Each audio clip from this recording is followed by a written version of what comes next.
Personal ഫിനാൻസിനെ സംബന്ധിച്ച വീഡിയോകൾ ചെയ്യുന്നതിൽ കേരളത്തിലെ ഏറ്റവും പ്രധാനപ്പെട്ട ഒരു യൂട്യൂബറാണ് ഷാരിഖ് ഷംസി. അദ്ദേഹം ഈ അടുത്ത് ചിട്ടികളെ പറ്റിയിട്ട് ചിട്ടികളെ ക്രിട്ടിസൈസ് ചെയ്യുന്ന രീതിയിൽ ഒരു വീഡിയോ ചെയ്തിട്ടുണ്ടായിരുന്നു.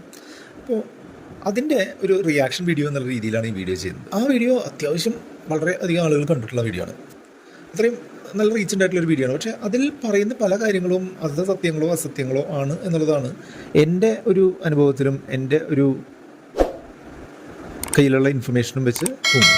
ചിട്ടികൾ ഓൾറെഡി ചേർന്നിട്ടുള്ള ആളുകളാണെന്നുണ്ടെങ്കിൽ ഈ വീഡിയോ ഒന്ന് ലൈക്ക് ചെയ്തുകൊണ്ട് മുന്നോട്ട് പോകാം.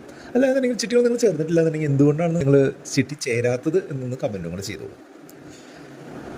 ചിട്ടികളെ പറ്റി പ്രധാനമായിട്ടും ഒരു പ്രശ്നമായിട്ട് പറയുന്നത്, അല്ലെങ്കിൽ ചിട്ടികളുടെ ഏറ്റവും വലിയൊരു പ്രശ്നം എന്ന് പറഞ്ഞിട്ടുണ്ടെന്നുണ്ടെങ്കിൽ അത് നമ്മൾക്ക് ഒരു സേവിങ്സ് അല്ലെങ്കിൽ ഒരു ഇൻവെസ്റ്റ്മെൻറ്റ് ഇൻസ്ട്രുമെൻ്റ് ആയിട്ട് അതിനെ കാണാൻ സാധിക്കില്ല എന്നുള്ളത് തന്നെയാണ്.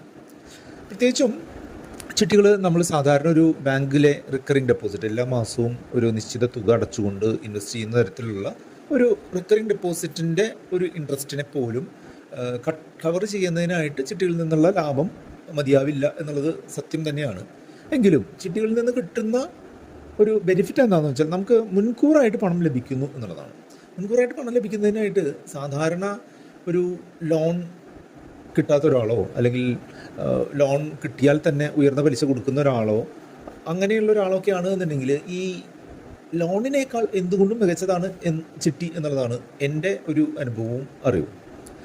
നമ്മൾ പല ആളുകളുമായിട്ട് സംസാരിക്കുമ്പോൾ ഈ റുപ്പി ബാങ്ക് ചാനൽ തുടങ്ങിയതിന് ശേഷം ഈ 6 വർഷത്തിനിടയിൽ പലതരത്തിൽ ഫിനാൻഷ്യൽ കാര്യങ്ങൾ ഡീൽ ചെയ്യുന്ന ആളുകളുണ്ട് എന്നുള്ളത് അവരുമായിട്ട് ഇൻട്രാക്ട് ചെയ്യുന്നതിൽ മനസ്സിലാക്കാറ്. നമ്മുടെ വാട്സപ്പ് നമ്പറായിട്ടുള്ള 4848030018 കോൺടാക്ട് ചെയ്യുന്ന പലരും പലതരത്തിലുള്ള പ്രശ്നങ്ങളുള്ള ആളുകളാണ്. അത്തരത്തിൽ ഒരു പ്രധാനപ്പെട്ട പ്രശ്നം എന്ന് പറഞ്ഞിട്ടുണ്ടെങ്കിൽ ആവശ്യത്തിനുള്ള സമയത്ത് ഫണ്ട് കിട്ടായിക വരുന്ന ഒരു കാര്യമുള്ളതുകൊണ്ട് പല കാര്യങ്ങളും നടക്കാതിരിക്കുകയോ പാതി വഴിയിൽ ഉപേക്ഷിച്ച് പോവുകയോ ചെയ്യേണ്ടി വരുന്ന ധാരാളം ആളുകൾ ഒരു അൺഓർഗനൈസ്ഡ് ആയിട്ടുള്ള സെക്ടറിൽ പണിയെടുക്കുകയും ജീവിക്കുകയും ഒക്കെ ചെയ്യുന്നുണ്ട്. അത്തരം ആളുകൾക്ക് എന്തുകൊണ്ടും ഒരു അത്താണിയാണ് ചിട്ടികൾ എന്നുള്ളതാണ് എൻ്റെ ഒരു അഭിപ്രായം. അതിന് പ്രധാനപ്പെട്ട കാരണം എന്താണെന്ന് വെച്ചാൽ അവർക്ക് ഉള്ളൊരു ക്രെഡിറ്റ് അവൈലബിലിറ്റിയുടെ ഒരു കുറവ് തന്നെയാണ്. അങ്ങനെ ക്രെഡിറ്റ് അവൈലബിലിറ്റി കിട്ടുന്ന ഒരാൾ, ഇപ്പോൾ ലോ കോസ്റ്റ് ആയിട്ടുള്ള ഹോം ലോൺ പോലുള്ള സംവിധാനങ്ങളൊക്കെ കിട്ടുന്ന ഒരാളാണെന്നുണ്ടെങ്കിൽ അത് ചിട്ടിയുമായിട്ട് കമ്പയർ ചെയ്യുമ്പോൾ എല്ലാ ഒരു സമയത്തും അത് ലാഭം തരണമെന്നില്ല. പക്ഷേ ഷാരിഖ് അദ്ദേഹത്തിൻ്റെ വീഡിയോയിൽ പറഞ്ഞതുപോലെ മെജോറിറ്റി ആളുകൾക്കും നഷ്ടം തരുന്നൊരു സംവിധാനമല്ല ചിട്ടി എന്നുള്ളതാണ് എൻ്റെ ഒരു അനുഭവവും അറിവും. അതിൽ അദ്ദേഹം ആ വീഡിയോയിൽ പ്രധാനമായിട്ടും പറയാനായിട്ട് ഉദ്ദേശിച്ചത് ഈ ചെറിയ ഡ്യൂറേഷനിലുള്ള ഒരു ചിട്ടിയെ പറ്റിയിട്ടാണ്. അതായത് 10-20 ആളുകൾ മാത്രമുള്ളൊരു ചിട്ടിയെ പറ്റിയിട്ടാണ്. പക്ഷേ സാധാരണ ഒരു ചിട്ടി കമ്പനിയും 10-20 ആളുകളുടെ ചിട്ടി തുടങ്ങില്ല എന്നുള്ളത് ഒരു വസ്തുതയാണ്. മിനിമം 40 ആളെങ്കിലുമുള്ള ചിട്ടികളാണ് കേരളത്തിലെ പ്രധാനപ്പെട്ട സ്ഥാപനമായിട്ടുള്ള KSFE പോലും തുടങ്ങുന്നത് എന്നുള്ളതുകൊണ്ട് തന്നെ ഒരു 40 ഇൻസ്റ്റാൾമെൻറ്റ് അല്ലെങ്കിൽ 40 മാസം നീണ്ടു നിൽക്കുന്ന ഒരു ചിട്ടിയെ എങ്കിലും വെച്ച് കമ്പയർ ചെയ്ത് കഴിഞ്ഞിട്ടുണ്ടെന്നുണ്ടെങ്കിൽ അദ്ദേഹത്തിൻ്റെ അഭിപ്രായം ചെറിയ രീതിയിലെങ്കിലും മാറിയിരുന്നേനെ എന്നുള്ളതാണ് എൻ്റെ അഭിപ്രായം.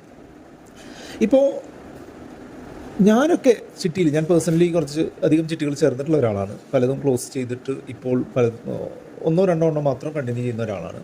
എൻ്റെ ഒരു അനുഭവത്തിൽ ഞാൻ ചേരാറുള്ളത് മുടക്കച്ചിട്ടികൾ എന്ന് പറഞ്ഞിട്ടുള്ള ഒരു കാറ്റഗറിയിലാണ്. മുടക്കച്ചിട്ടികളെ പറ്റിയിട്ട് നമ്മൾ വളരെ പോപ്പുലറായിട്ടുള്ള നമ്മുടെ ചാനലിലെ ഏറ്റവും പോപ്പുലറായിട്ടൊരു വീഡിയോ ലിങ്ക് ഞാൻ ഡിസ്ക്രിപ്ഷനിൽ കൊടുക്കാം. നോക്കിക്കഴിഞ്ഞാൽ മുടക്കച്ചിട്ടി വഴി എങ്ങനെയാണ് ലാഭം ഉണ്ടാക്കുന്നത് എന്നുള്ളത് നിങ്ങൾക്ക് കൃത്യമായിട്ട് അറിയാനായിട്ട് സാധിക്കും. മുടക്കച്ചിട്ടികളിൽ ചേർന്ന് കഴിഞ്ഞാലുള്ള ഗുണം എന്താണെന്ന് വെച്ചാൽ നമ്മൾക്ക് അതുവരെയും മറ്റൊരാൾ അടച്ചിട്ടുള്ള തുക ഒറ്റയടിക്ക് കൊടുത്തുകൊണ്ട് അയാൾക്ക് കിട്ടാനിരുന്ന ലാഭം മുഴുവൻ നമുക്ക് നേടാനുള്ള ഒരു സംവിധാനം, ഒറ്റയടിക്ക് നേടാനുള്ള ഒരു സംവിധാനം ഉണ്ട് എന്നതാണ്. അദ്ദേഹത്തിൻ്റെ ലാഭം ചിന്തിയെടുക്കുന്നതല്ല.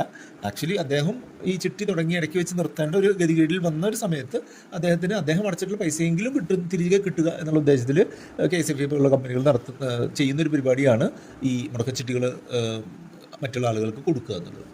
അപ്പോൾ അങ്ങനെ മുടക്കച്ചിട്ടികൾ ചേരുക വഴി ഞാൻ എൻ്റെ 2 ഹോം ലോണുകളാണ് മുൻകൂറായിട്ട് തീർത്തത് എന്തുകൊണ്ടാണെന്ന് വെച്ചാൽ ഹോം ലോണുകളാണ് അതിന് 50% താഴെ ഇൻട്രസ്റ്റ് റേറ്റ് ഉണ്ടായിരുന്നുള്ളൂ എന്നുണ്ടെങ്കിലും നമ്മളുടെ ഫിനാൻഷ്യൽ സിറ്റുവേഷനിൽ നമ്മൾ ഈ ഒരു ലോണിൻ്റെ അളവ് എന്തുകൊണ്ടും കൺട്രോൾ ചെയ്യണം എന്നുള്ളത് വളരെ പ്രധാനമാണ്. നമ്മൾ പുതിയതായിട്ടൊരു ലോൺ എടുക്കുമ്പോൾ പഴയ ലോണുകളും പുതിയ ലോണുകളും കൂടെ നമുക്ക് കൊണ്ടുപോകാനുള്ളൊരു ഫിനാൻഷ്യൽ സിറ്റുവേഷൻ ഉണ്ടാവുക ചിലപ്പോൾ ബുദ്ധിമുട്ടായിരിക്കും അല്ലേ. അപ്പോൾ അങ്ങനെയുള്ള സിറ്റുവേഷനിൽ നമ്മുടെ മറ്റുള്ള ഇൻവെസ്റ്റ്മെൻറ്റുകളും നടക്കണം എന്നുള്ള കാര്യങ്ങളൊക്കെ നോക്കുമ്പോൾ നമുക്കൊരു മുടക്കച്ചിട്ടി എടുത്തുകൊണ്ട് അതിനെ പെട്ടെന്ന് തന്നെ വിളിച്ച് ലോൺ ഒറ്റയടിക്ക് തീർക്കുന്നത് നമ്മളുടെ ഡെറ്റ് കൺട്രോൾ ചെയ്യുന്ന അല്ലെങ്കിൽ കടം കൺട്രോൾ ചെയ്യുന്നതിനൊരു അടിപൊളി മാർഗ്ഗമാണ് എന്ന് കൃത്യമായിട്ട് മനസ്സിലാക്കിയിട്ടാണ് അത് അങ്ങനെ ചെയ്തിട്ടുള്ളത്. അപ്പോൾ അങ്ങനെ ഒരു 2 മുടക്കച്ചിട്ടുകളും പിന്നെ മറ്റൊരു മുടക്കച്ചിട്ടി നമ്മളുടെ ഇപ്പോഴുള്ള ലോൺ പ്രീമച്ചുവർലി ക്ലോസ് ചെയ്യാനോ അല്ലെങ്കിൽ അതിന് വേണ്ടിയിട്ടുള്ള ഒരു ഫണ്ട് ഉണ്ടാക്കുന്നതിനായിട്ട് ഉപയോഗിക്കുന്ന ഒരു ഒരു ആളാണ് ഞാൻ. അപ്പോൾ അങ്ങനെ വരുമ്പോൾ ഈ ചിട്ടികൾ എല്ലാ സിറ്റുവേഷനിലും പലരും പറയുന്നത് പോലെ മോശമാണെന്ന് പറയാനായിട്ട് പറ്റില്ല. ഈ സിബിൽ സ്കോർ എഫക്റ്റ് ചെയ്യാതെ നമുക്ക് ഒരു ലോൺ വേണം, അല്ലെങ്കിൽ സിബിൽ സ്കോർ എഫക്റ്റഡ് ആയിട്ടുള്ള ആൾക്കാർക്ക് ഒരു ലോൺ വേണമെന്നുണ്ടെങ്കിൽ ചിട്ടികളല്ലാതെ മറ്റൊരു മാർഗം മറ്റൊരു ഡിപ്പെൻഡബിൾ ആയിട്ടുള്ള മാർഗം ഇല്ല എന്ന് തന്നെ പറയാം. അതുമാത്രമല്ല, നിങ്ങളുടെ ആവശ്യം എന്താണ് എന്ന് പറയാതെ തന്നെ നിങ്ങൾക്ക് പണം കിട്ടാനുള്ള ഒരു മാർഗം കൂടിയാണ് ചിട്ടി. അതായത് നിങ്ങൾ ഹോം ലോൺ എടുക്കുമ്പോൾ നിങ്ങൾ ഹോം ഇമ്പ്രൂവ് ചെയ്യാനോ അല്ലെങ്കിൽ ഹോം നിർമ്മിക്കാനോ ഉള്ള കാര്യം ചെയ്യണം. കാർ ലോൺ ആണെന്നുണ്ടെങ്കിൽ നിങ്ങൾക്ക് കാറിന് വേണ്ടി മാത്രമേ ഉപയോഗിക്കാൻ പറ്റുള്ളൂ. പക്ഷേ ചിട്ടി നമുക്ക് ഈ കാര്യങ്ങൾക്കൊക്കെ നമ്മുടെ ആവശ്യങ്ങൾക്കനുസരിച്ച് ഉപയോഗിക്കാം എന്നുള്ളതാണ് പ്രധാനപ്പെട്ട ഒരു ഗുണം. അതുപോലെ നമ്മൾക്ക് ചിട്ടിയിൽ നിന്ന് നമുക്ക് പണം തരുന്നതിന് നമ്മളുടെ ഇൻകം ചെക്ക് ചെയ്യുകയോ നമ്മളുടെ തിരിച്ചടവ് കപ്പാസിറ്റി ചെക്ക് ചെയ്യുകയോ ഒന്നും ചെയ്യില്ല. ആകെ ചെയ്യുന്നത് എന്താണ്, നമ്മൾ കൊടുക്കേണ്ട ഇനി സ്ഥാപനത്തിന് കൊടുക്കാനുള്ള എമൗണ്ടിൻ്റെ മൂല്യത്തിനനുസരിച്ചുള്ള ഒരു സെക്യൂരിറ്റി. അതിപ്പോൾ സർക്കാർ ഉദ്യോഗസ്ഥരുടെ ജാമ്യമാവാം, സ്വർണ്ണമാവാം, സ്ഥലത്തിൻ്റെ ആധാരമാവാം, അല്ലെങ്കിൽ മറ്റേതെങ്കിലും ഡെപ്പോസിറ്റുകളുടെ റെസീറ്റുകളാവാം, അല്ലെങ്കിൽ ഇൻഷുറൻസ് പോളിസികളുടെ റെസീറ്റുകളാവാം, അല്ലെങ്കിൽ ബാങ്ക് ഗ്യാരണ്ടികളാവാം. അങ്ങനെ പലതരത്തിലുള്ള സെക്യൂരിറ്റികൾ ഉപയോഗിച്ച് നമുക്ക് പണം എടുക്കാം എന്നുള്ളതാണ് ഇതിൻ്റെ ഒരു പ്രത്യേകത.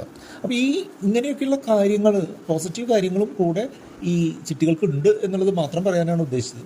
ഷാരിക്ക് ആ വീഡിയോയിൽ പറഞ്ഞിട്ടുള്ള പല കാര്യങ്ങളും ശരിയാണ് എന്നുണ്ടെങ്കിലും ചിട്ടിയെ അടച്ചാക്ഷേപിക്കുന്നത് അത്ര ശരിയായിട്ടുള്ള കാര്യമല്ല എന്നുള്ളതാണ് എൻ്റെ ഒരു പേഴ്സണൽ ടേക്ക്.